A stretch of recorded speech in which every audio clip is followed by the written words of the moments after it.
అట్లా ఉంది వీళ్ళది. అంత ముందంటే సార్ వీడెప్పుడు ఇవ్వడు పేమెంట్లు. ఊరికే జనాలు అనుకోవడమే, అబ్బో అమరావతి, అయ్యో అమరావతి, అమ్మో అమరావతి, పీకేశారు, గోకేశారు, నాకేశారని. మంచి ప్రభుత్వం కదా, నిధులు కూడా అదే. వరద పారిస్తుంది. వరద పారిస్తుందట, ఇంక అన్ని అయిపోతుంటాయి. అన్ని మనకి అన్ని పేపర్లలో అయిపోతుంటాయి, అంతే, అది మామూలే. రియాలిటీలో ఏముండదు సార్. ఇప్పుడు ఈసారి ఏమవుతుందంటే ఈ మొండనాయలు గాడు, ఈ బొడ్డనా కొడుకు ఇంటర్ఫరెన్స్ బాగా కనబడుతుంది.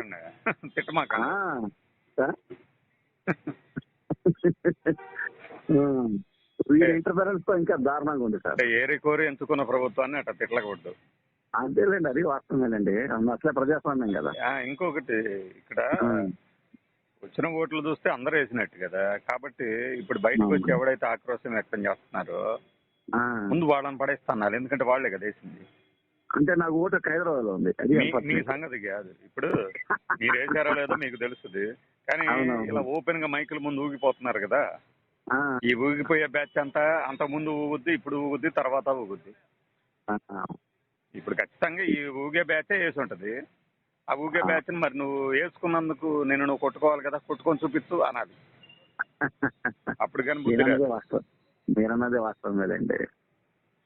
ఏదో సంథింగ్ మ్యానుఫాక్చర్ అండి ఈ మ్యాండేట్. అలాగైతే జగన్మోహన్ రెడ్డికి వచ్చిన మ్యాండేట్ కూడా ప్రాబబ్లీ మ్యానుఫాక్చర్డ్ అయి ఉంటుంది. అట్లా ఏం ఉండదులేండి, ఏది కూడా కాదు.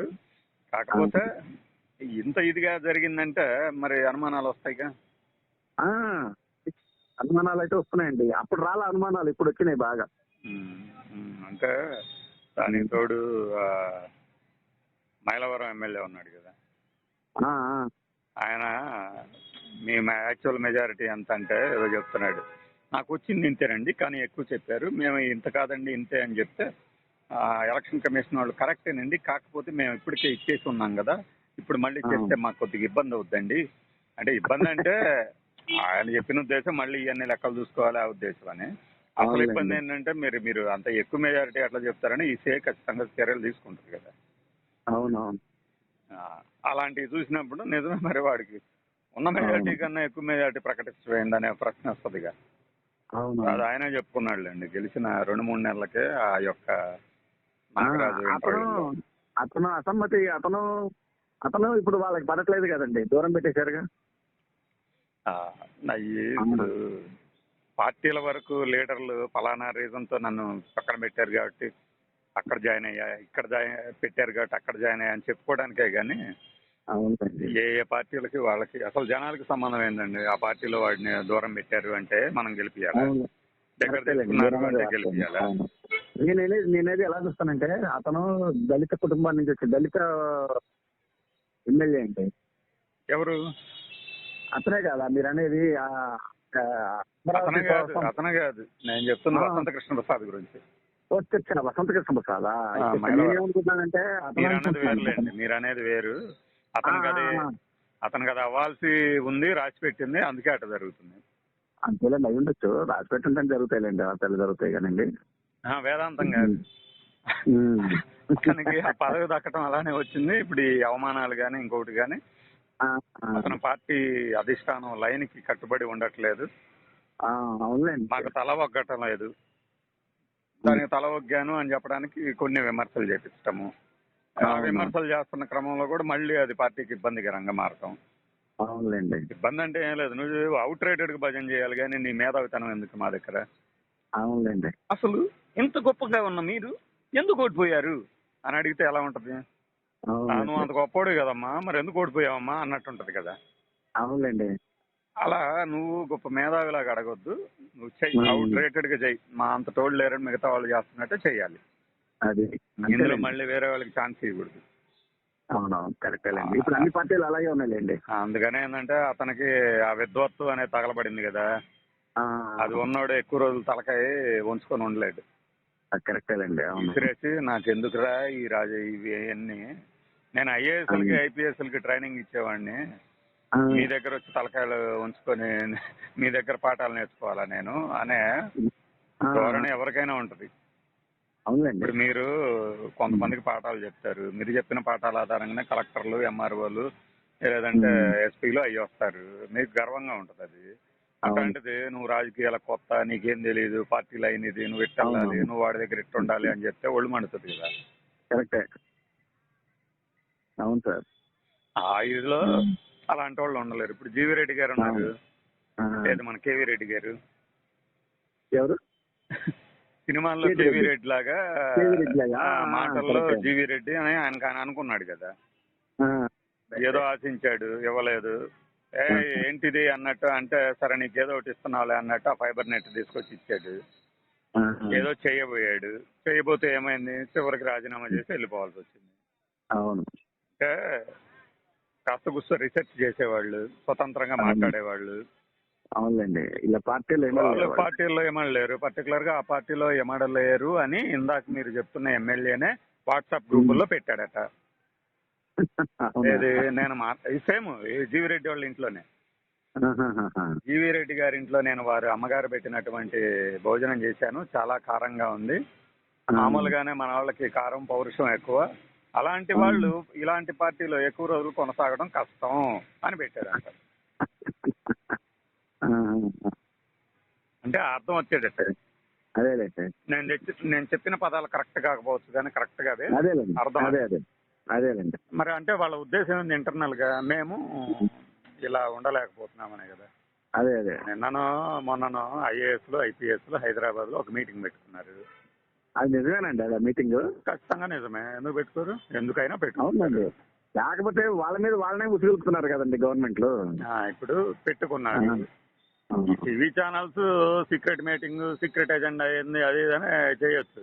మీటింగ్ పెట్టుకోవటం వరకే సీక్రెట్. ఒకసారి అంటూ ఇదిగో ఈ టైంకి జరుగుతుందంటే ఇంక ఓపెనే. అంతేలేండి. నీ ఛానల్ దాకా వచ్చిందంటే దాని అర్థం అందరికి తెలిసిందనే కదా, నువ్వు ఊరుకోగా తెలిస్తే. అవును.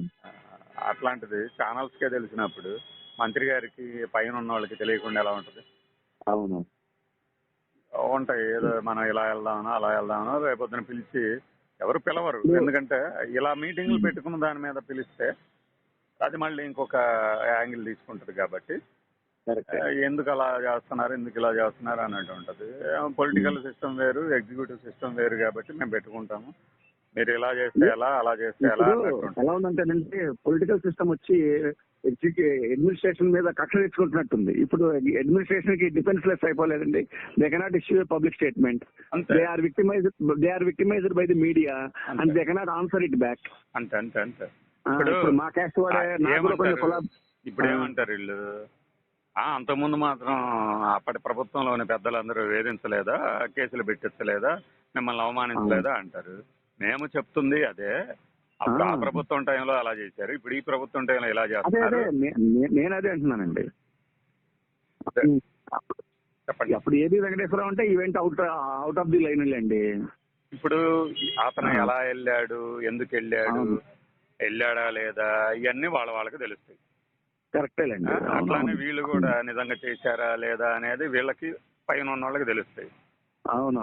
వేరే విషయాలు లేనట్లు వీటి మీద ఫోకస్ చేస్తూ వీటినే అట్లా చేయడం. ఇప్పుడు ఎంత చదువుకుంటే వాళ్ళు ఐపీఎస్ అయ్యారండి, ఎంత కష్టపడితే. ఇట్లా మీరు ఏమంటారో తెలుసా, వీళ్ళు పలానా పార్టీకి తాబేదారులు, అసలు ఐపీఎస్ చదువుకున్నారు, ఐఏఎస్ చదువుకున్నారు అంటున్నారు కదా, మరి చదువుకుని ఒకళ్ళకి అనుగుణంగా పనిచేయటం ఏంటి అంటారు. వాస్తవంగా ఇప్పుడు కలెక్టర్లు గాని, ఎస్పీలు గాని, ఎమ్మెల్యేలు, మినిస్టర్లు చెప్పినట్టు కాకుండా వేరే రకంగా నడుచుకునేలాగా ఉందా వ్యవస్థ? ఏ పార్టీ లేదు కదా. మరి అలాంటప్పుడు నీకు ఎలా హక్కు ఉంటది? ఈ రోజుకి మనం ఈ దినాల్లో అజోల్లో చూస్తున్నాము. ఇంకా వైకాపా హయాంలో పెత్తనం సాగించిన అధికారులే ఉన్నారు అంటారు. అంటే ఏంటి, అధికారులు ఏమన్నా కార్యకర్తల వాళ్ళని రిటైర్ చేయించేసి పెడతారా? వాళ్ళ మీడియాలో ఇవాళ టార్గెట్ చేయడం, రేపు అరెస్ట్ చేయడం, సిలబస్ కింద అయిపోయింది. ఇప్పటికీ ఆ అధికారే చక్రం తిప్పుతున్నాడు అంటే ఏంటి, వాడిని రిటైర్ చేయించేసారా వాలంటరీగా? పోనీ ఉరిశిక్ష చేద్దాం, పోనీ మనకు అవకాశం ఉంటే. పోనీ ఈ ఎమ్మెల్యేలు ఎందుకు కదిలించట్లేదు వాళ్ళని? యుద్ధంలో దమ్ముంటే కదిలిస్తారు కదా. మీరు బూతులు మాట్లాడుతున్నారు, తప్పు. మళ్ళీ మాట్లాడకండి. ఇప్పుడు ఏమని చెయ్యాలి? వీళ్ళు మనం చెప్పినట్టు వినేవాళ్ళని తెచ్చుకోవాలి అంటారా? అలా వింటున్నాడు కాబట్టి పెట్టుకుంటున్నారు, కంటిన్యూ చేస్తున్నారు. అవును. మరి ఈ ఈ పత్రికలకి అవసరం వచ్చినట్లు పనులు చేయట్లేదా, లేకపోతే ఇంకొకటి వెళ్ళి శీర్షికలు అదే పెట్టడంలో? అదే సార్, ఇట్లాగే చాలా ఏమోలేండి, అంత మనకు తెలియదు కానండి సిస్టమ్ ఎలా నడుస్తుందో. కొలాప్స్ అవుతుందేమో అనిపిస్తుంది సిస్టమ్ మాత్రం. ఇప్పుడు కొలాప్స్ అయింది అనడంలో కొంతమందికి ఆనందం, కొంతమందికి అద్భుతంగా పనిచేస్తుంది అనడంలో ఆనందం. నేను అనేది ఒక పరిపాలన స్పెసిఫిక్ గా అని చెప్పట్లేదండి, ఒకళ్ళ పరిపాలన అని చెప్పట్లేదు. ఇప్పుడు అర్థమైంది. పనిచేసే అధికారి భయం పుట్టింది అనుకోండి, ఏ పని చేయడు, ఇంకా ఆయన జీతం ఆయనకు వస్తుందిగా. అంటే వీళ్ళ ఉద్దేశం ఏం లేదులేండి, మేము అటాక్ చేయాలనుకున్న వాళ్ళని, మేము టార్గెట్ చేయాలనుకున్న వాళ్ళని చేస్తున్నాం, అంతేలేండి. ఇదే పరిపాలన. మీరు దీని మీద మాట్లాడొద్దు, మీకు కావాల్సిన వాటి మీద మాట్లాడండి. నెక్స్ట్ మీకు కావాల్సిన వాటి మీద మాట్లాడితే వాటి గురించి ఇప్పుడు మాట్లాడొద్దు, ఎందుకంటే సంక్షోభంలో ఉన్నాం. ఇది తెలివైన వాడి పని అనమాట. అది అట్లా ఉంటుంది. వీటి గురించి మనం ఏమంటారు, ఎంత మాట్లాడుకున్నా పార్టీ పరమైన అభిమానం కనపడుతుంది. బట్ ఏంటంటే తేడా అనేది నిజమైన పబ్లిక్ ఉంటారు కదా, ప్రతిరోజు అదే పనిగా పనుల కోసం తిరిగేవాళ్ళు, వాళ్ళకి తెలుస్తుంది. ఇంకొకటి, ఏమి జనాల్ని మాత్రం ఎందుకు స్పేర్ చేయాలి? ఇప్పుడు ఫలానా పని చేస్తే నేను నీకు ఓటేస్తా అన్నాడు, ఆ పని చేసినప్పుడు ఓటు అయిపోతే వాడి గురించి పట్టించుకోవాల్సిన అవసరం ఏముంటది? లేదండి, కరెక్టే. అంటే కేవలం ఏదో ఈ పథకాలు ఇచ్చాడని కాదు, ఏమైనా సరే. ఇప్పుడు ఈ ఊర్లో ఈ ప్రాజెక్టు పూర్తి చేస్తే ఈ ప్రజలందరూ నాకు ఓట్లేస్తారు అనే నమ్మకం ఉన్నప్పుడు, ఆ ప్రాజెక్టు పూర్తి చేసినోడికి ఓట్లు వేయకపోతే వాడు ఎందుకు వినాలి అసలు జనం మాట? అవును, కరెక్టే సార్, వాళ్ళు వ్యాపారమే చేయాలి ఇంకా. అందుకనే వ్యాపారం కోసమే దిగారు కదా అందరు రంగంలోకి. అంతేలేండి, కరెక్ట్. నిఖమైన వ్యాపారులు దిగారు ఇప్పుడు రంగంలోకి. అవునవును. అయితే మనకి ఏముందిలేండి, నిన్న బిల్ గేట్స్ గారు లేఖ రాశారు కదా, అద్భుతమైన మీ ఆధ్వర్యంలో పనిచేయడానికి మేము ఉత్సాహంగా ఉన్నామని. ఓహో, ఇది రాశారా? నిన్న రాశారని మన వంది మాగదులు బాకాలు ఊదాయి కదా. ఓహో, భజనలు కట్టారా? ఏమో నేను మొత్తం పేపర్ ద్వారా మానేసాలండి. వస్తాయి అట్లా, న్యూస్ ఛానల్లో ఉన్నందుకు కొన్ని కనబడుతుంటాయి కదా. మీకు వస్తుంటాయిలేండి. కాదండి, ఆయనకి ఇప్పుడు ఎట్లా ఉంటదంటే, ఉత్తరాల లావాదేవీలు ఎక్కడైనా ఏ సంస్థల్లో అయినా మనం బయట మాట్లాడుకున్నట్టు ఉండవు కదా. ఇప్పుడు పాకిస్తాన్ ఐక్యరాజ్య సమితిలో దుమ్ము దులిపేసిన భారత్ అంటే ఆ హెడ్డింగ్ చూసి ఏమనుకుంటారంటే, అసలు మన రాయబారి లేచి నిలబడి ఆడి వైపు ఏళ్ళు చూపిస్తూ మన మోడీ గారు చూపించినట్టు వార్నింగ్ ఇచ్చినట్టు వీళ్ళు ఊహించుకుంటారు. బట్ అక్కడ అట్లా ఉండదు. ఆయన ప్లేస్ లో కూర్చొని మైక్ ముందు పర్వతనేని ఎవరో ఒక ఆయన ఉన్నాడు, ఆయన మన పర్వతనేని ఆయన కాదు పర్వతనేని సంథింగ్ ఒక ఆయన ఉన్నాడు ఇప్పుడు రాయబారిగా. ఆయన ఐక్యరాజ్య సమితిలో జస్ట్ పెట్టుకొని తన ప్రసంగ పాఠం చదువుతాడు. అందులో ఈ విషయం పొందుపరిచి ఉంటుంది.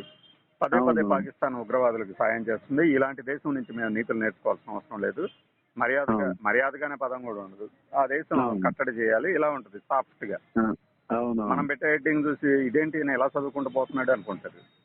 నేను అదే బాబు, మీరు వీడియోలు ఎత్తికేటప్పుడు ఏదేదో ఆయన లేచి వీరంగా వేసినట్లు ఉండవు, అవి చాలా సాఫ్ట్ గా కూర్చొని మాట్లాడుతూ ఉంటారు, చూడండి ఆ వీడియో మనకు కావాల్సింది, అందులో ఉంటుంది మనకు కావాల్సింది అని చెప్తా. అట్లానే వీళ్ళు కూడా ఏదో అద్భుతంగా ఉంటది పరిపాలన, మీ జీవితం ధన్యం, స్వర్ణమయం, బంగారు కుటుంబం, మార్గదర్శి అనగానే ఏదేదో ఊహించుకోకండి, మామూలుగా ఉంటాయి అవన్నీ అని తెలుసుకోవాలి కదా. అంటే ఎక్స్పెక్టేషన్స్ మీరే తీసుకెళ్లారు ఆ రేంజ్కి. ఇప్పుడు సుగాలి ప్రీతి అనే ఒక కేసు ఉన్నది, దాని గురించి ఒక వ్యక్తి, ఆ బొలిశెట్టి సత్య అనే ఒక వ్యక్తి, వాడిని తిట్టకండి మీరు ఇప్పుడు, వాళ్ళ ఇంటికి వెళ్ళి, అమ్మ మీకు జరిగిన అన్యాయం మీద పవన్ కళ్యాణ్ గారు చింతిస్తున్నారు, మరి మీరు ఈ మధ్య అంటే ఆయన మాట్లాడిందంట సారాంశం, మీరు వేరే వాళ్ళకి అవకాశం ఇచ్చేలాగా ప్రవర్తిస్తున్నారు చేశారు అంటున్నారు, కొద్దిగా ఓపిక కావాలమ్మా, ఎందుకంటే చట్టపరమైన ప్రక్రియ కొద్దిగా లేట్ అయినా కూడా అని చెప్తున్నాడండి. అంటే ఇతగాడి ఉద్దేశం ఏంటి, ఆమె ఇప్పుడున్న ప్రభుత్వానికి వ్యతిరేకంగా చెప్పకూడదు ఏమి, నేను వెళ్తే పట్టించుకోలేదు, హోంమంత్రి గారు పట్టించుకున్నట్టుగా కనిపించట్లేదు, శ్రద్ధ పెడుతున్నట్టు లేదు అని ఆమె చెప్పకూడదట. అదే మీరు చేయకపోయినా కానీ మీరు చెప్పకూడదు. అదే వైఎస్ఆర్సీపీ గనక ఒకవేళ ప్రభుత్వంలో ఉంటే మీరు రోడ్డు మీదకి రండమ్మా, మీకు మేము మద్దతుగా ఉంటాం, మా పవన్ కళ్యాణ్ గారు కూడా రోడ్డు మీదకి వస్తారని చెప్తారన్నమాట. అవునవును, నేను ఇక్కడ పవన్ కళ్యాణ్ ఇప్పుడు ఈ ఎక్స్పెక్టేషన్ తీసుకొచ్చింది ఎవరు? పవన్ కళ్యాణే కదా. అవును సార్, అవును. నేను రాగానే ఇరగదీస్తాను. ఇప్పుడు అవును. జగన్మోహన్ రెడ్డి చేతగానాడు, నేను పెద్ద పోటుగాడిని. అప్పుడు కారు మీద కూర్చుని వెళ్ళాడు కదా సార్, అక్కడెక్కడో ఇల్లు పడగొట్టారని. జగన్మోహన్ రెడ్డి ఇప్పటంలేండి. ఆ, నేను మొన్న ఊరి కోసం చూశాను, అంటే నాకు టైం సరిపోలా చూద్దామని వెళ్తే. ఇప్పుడు ఈ ఏమంటాడు, జగన్మోహన్ రెడ్డికి ఏం చేత కాదు, చేతగానాడు దిగిపో, నేను ఎక్కుతాను, నేను పోటుగాడిని అన్నాడు కదా. మరి ఈ పోటుగాడికి ఇప్పుడు అర్థం తెలిసి వచ్చిందా? అవునండి, ఇది చట్టపరంగా కొంత జాప్యం ఉంటదని. అదృశ్యమైపోయిన ఆడపిల్లల సంగతి కూడా అదే అయింది కదా. అప్పుడు దాని గురించి ఎందుకు సిగ్గిపోయింది. ఇంకా వీళ్ళకి వైఎస్ఆర్సీపీ వాళ్ళకి దాని గురించి మాట్లాడటం ఇష్టం లేకుండా అంతగా బోరు కొట్టిపోయింది అది. అవునవును. లేకపోతే ఎవరన్నా ఆ రేంజ్ లో ఎక్స్పెక్టేషన్స్ తీసుకొచ్చి మీరు అసలు మేము ఎక్కడం ఆలస్యం, ధర్మదేవత పరిగెత్తుకుంటూ వచ్చేసి అందరికీ ధర్మం చేస్తుంది, న్యాయం చేస్తుంది అన్నట్టు మాట్లాడి, ఇప్పుడేమో అమ్మ మీరు కొద్దిగా ఓపిక కావాలమ్మా అంటే ఎంత సంవత్సరం అయింది, ఇంకెంత ఓపిక కావాలి సార్? పదవి కోసం మీరు ఎదురు చూశారు, మీకు వచ్చిన పదవి 1 year అయింది, ఓకే. వీళ్ళు న్యాయం కోసం చూసేవాళ్ళు కదా. పైగా అన్ని పార్టీలు కోరుతుంది కదా ఆ న్యాయం. మరి నువ్వేమో న్యాయం కోసమే నిద్రపోతున్నావు, కళ్ళు తెరుస్తున్నావు, బతుకుతున్నావు, నీ శ్వాస ఈ కబంధ హస్తాల నుంచి విడుదల చేసినందుకు అప్పట్లో చప్పట్లు కొట్టిన వాళ్ళు వీళ్ళందరూ కూడా రావాలి కదా. అవును, బాగా చేస్తారు. కబంధ హస్తాలు రిఫరెన్స్ కావాలి మీరు ఇచ్చింది. అన్ని అన్ని జర్నలిస్ట్ అనిపించారు మీరు. మధ్యలో మాకు ఏం చేశారంటే మధ్య మధ్యలో అట్లాగా ఏంటి మన దాన్ని ఏమంటారు, చెర్రీ ఫ్రూట్ ముక్కలు పాయసంలో వచ్చినట్టుగా వస్తున్నాయి మాటలే. ఇప్పుడు పవన్ కళ్యాణ్ గారు పొందిక గురించి మాట్లాడుతున్నారు సార్, సబ్జెక్ట్ గురించి కాదు.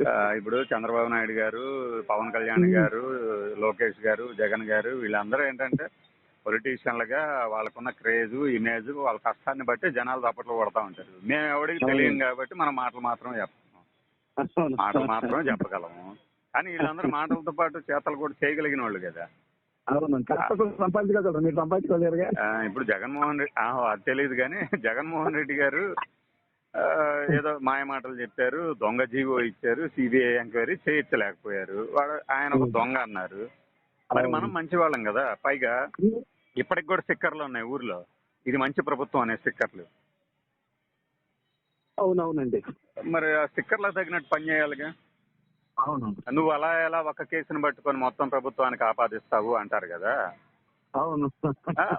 పోనీ ఆ ఒక్క కేసును వదిలేయండి సార్, మీరు పట్టుకుంటుంది కూడా 4-5 కేసులేగా. మరి రోజు పేపర్లు అవే, రోజు టీవీ న్యూస్లు అవే, అదేనా చేయమని, పరిపాలన చేయమని మీకు ఇచ్చింది? ఎన్నో పెట్టుబడులు వస్తున్నాయి అన్నారు, గట్టిగా అడిగితేమో లేదు మేము రాబోయే వాడి గురించి చెప్పాము తల్లి, మేము ఎక్కడ చెప్పాము వచ్చినాయి అని అంటారు.